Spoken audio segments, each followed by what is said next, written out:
Saat kekurangan air dharma, ladang batin kita bagaikan bumi yang dilanda kekeringan. Saat bumi kekeringan, benih yang ditabur tidak akan bertunas. Kita juga harus membasahi ladang batin kita, baru bisa menggarap ladang berkah. Bumi membutuhkan air, ladang batin kita juga membutuhkan air dharma. Tanpa adanya jalinan jodoh, kita tidak akan bisa membasahi ladang batin dengan air dharma. Begitu pula dengan bumi. Tanpa perpaduan aliran udara dan faktor lainnya, awan tidak akan terbentuk dan tidak akan turun hujan. Jadi, dibutuhkan jalinan jodoh. Saat awan hitam terbentuk, maka akan turun hujan. Kita semua harus menggenggam jalinan jodoh. Dengan menabur benih yang baik, maka kita akan bertemu jalinan jodoh baik. Tidak peduli seberapa dalam benih ini tertanam dan seberapa banyak noda batin yang terakumulasi. Suatu hari nanti, saat kita menghapus noda batin, sifat hakiki kita akan timbul. Jadi, dalam melatih diri, kita harus menjalin jodoh baik. Karena itulah, Buddha berulang kali menciptakan berkah di tengah umat manusia. Di tengah umat manusia, Buddha bisa mengembangkan kebijaksanaan. Jadi, Buddha membina berkah sekaligus kebijaksanaan. Memberi persembahan kepada Buddha. Suatu hari, Buddha dan Ananda pergi mengumpulkan makanan. Buddha sengaja mengenakan jubah yang robek. Seorang brahmana sangat gembira melihat Buddha yang agung. Saat melihat Buddha mengenakan jubah yang robek, dia merasa tidak tega.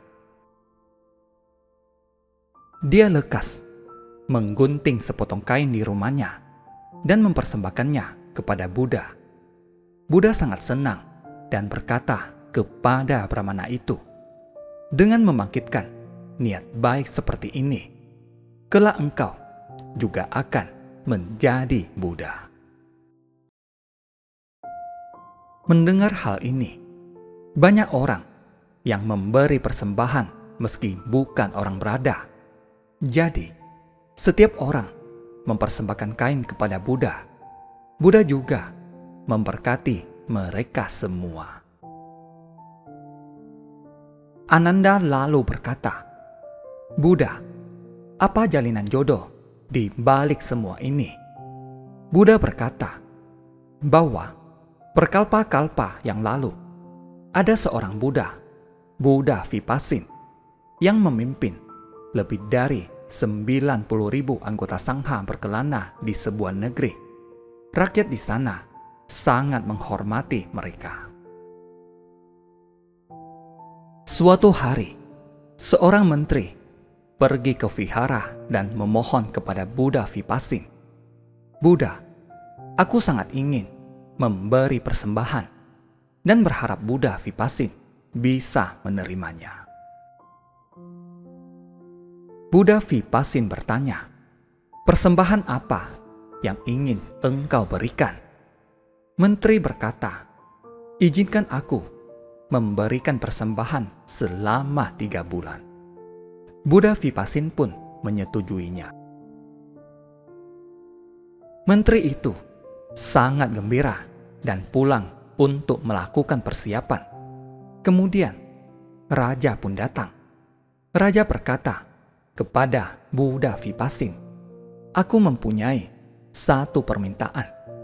Aku berharap bisa memberi persembahan selama 3 bulan." Buddha Vipassina lalu berkata, Sayang sekali, aku baru saja menyetujui permintaan yang sama dari sang menteri. Raja pun pulang dengan kecewa. Raja lalu mengundang menteri untuk berdiskusi. Bisakah engkau mengalah agar aku bisa memberi persembahan selama 3 bulan?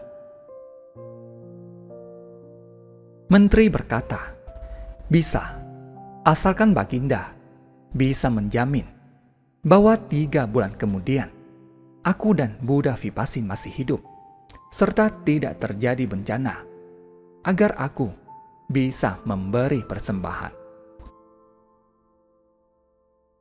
Raja berkata, aku tidak bisa menjaminnya. Begini saja, aku juga khawatir tidak bisa memberi persembahan karena ketidakkekalan. Bagaimana jika aku memberi persembahan pada hari pertama dan engkau pada hari kedua? Kita memberi persembahan berselang-seling. Menteri pun menyetujuinya. Jadi, pada hari pertama, raja yang memberi persembahan kepada Sang Ha. Selama 3 bulan, bukan hanya menyiapkan makanan, sang menteri juga menyiapkan jubah terbaik bagi Buddha Vipasin. Setiap anggota Sangha mendapat 1 jubah.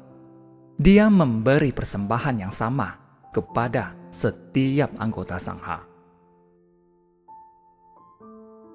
Bercerita sampai sini, Buddha berkata pada Ananda, Ananda, tahukah engkau bahwa menteri itu adalah salah satu dari kehidupan lampauku?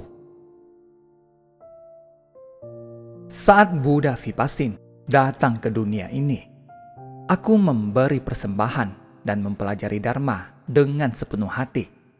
Sang raja juga melakukan hal yang sama.